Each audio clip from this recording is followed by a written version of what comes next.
Surat Paulus kepada jemaah di Roma. Roma 1.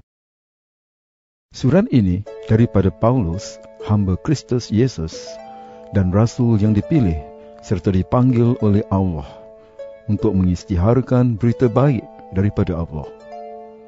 Berita baik itu telah dijanjikan oleh Allah sejak dahulu kala melalui nabi-nabinya, dan janji itu tertulis di dalam Alkitab. Berita baik itu tentang anak Allah, Tuhan kita Yesus Kristus.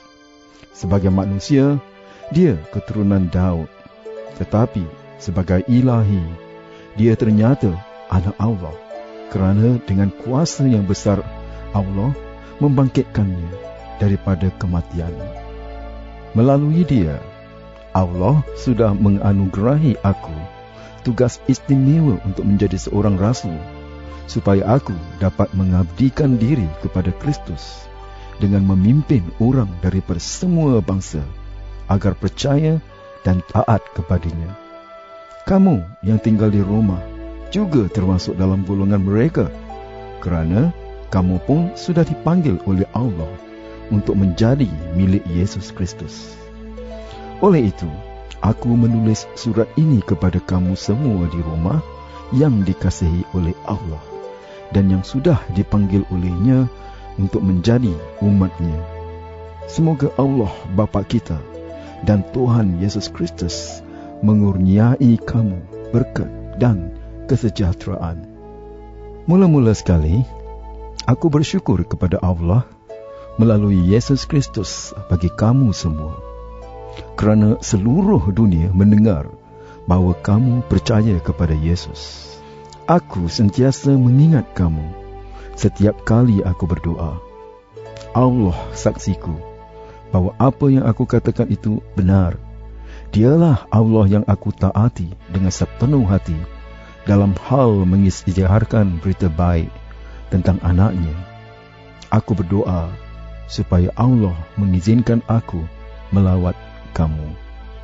Aku sangat ingin berjumpa dengan kamu, supaya aku dapat berkongsi berkat daripada Roh Allah dengan kamu, untuk menguatkan kamu.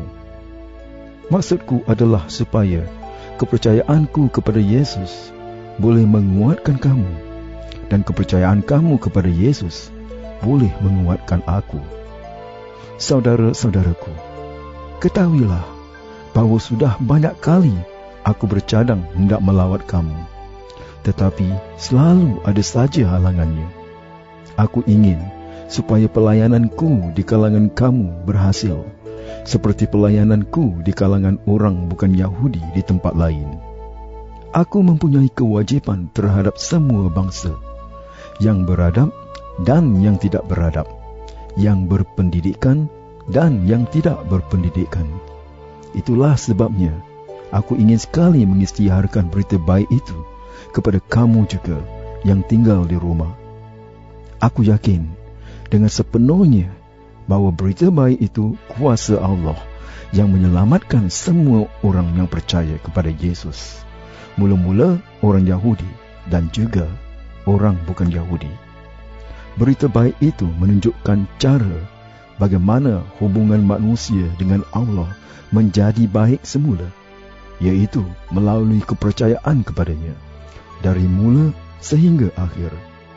Hal itu seperti yang tertulis di dalam Alkitab.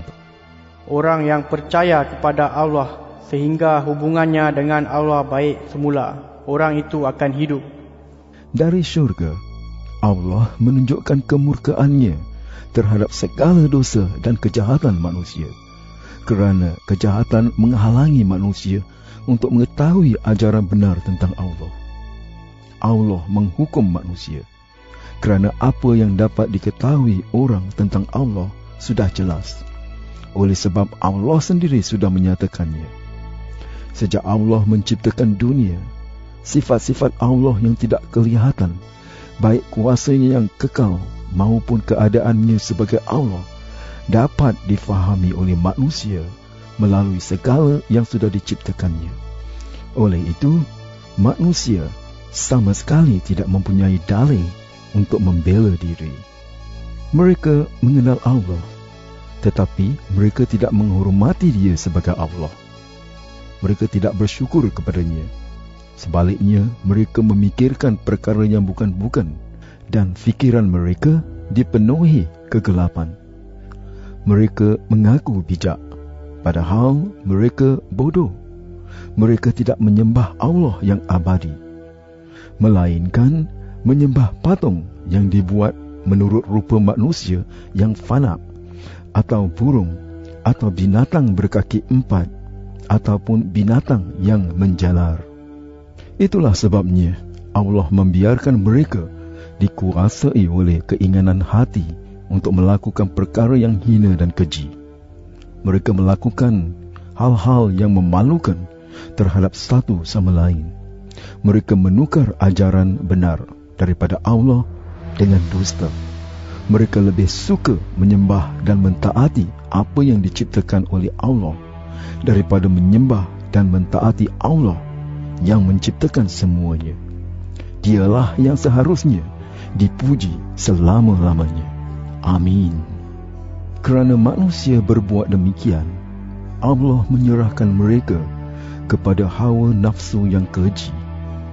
Wanita melakukan hubungan jenis dengan sesama wanita, dan hal itu tidak sepatutnya dilakukan. Begitu juga halnya dengan lelaki. Mereka tidak lagi melakukan hubungan jenis dengan wanita, melainkan berahi terhadap sesama lelaki. Lelaki melakukan hubungan jenis dengan sesama lelaki, dan hal itu memalukan. Oleh itu, mereka menerima hukuman yang setimpal dengan dosa mereka. Kerana manusia tidak mahu mengakui Allah, Allah membiarkan fikiran mereka menjadi rosak, sehingga mereka melakukan hal-hal yang tidak senonoh. Hati mereka penuh dengan kejahatan, kekejaman, ketamakan, kebusukan dan kedengkian, keinginan untuk membunuh, berkelahi, menipu dan mendendam.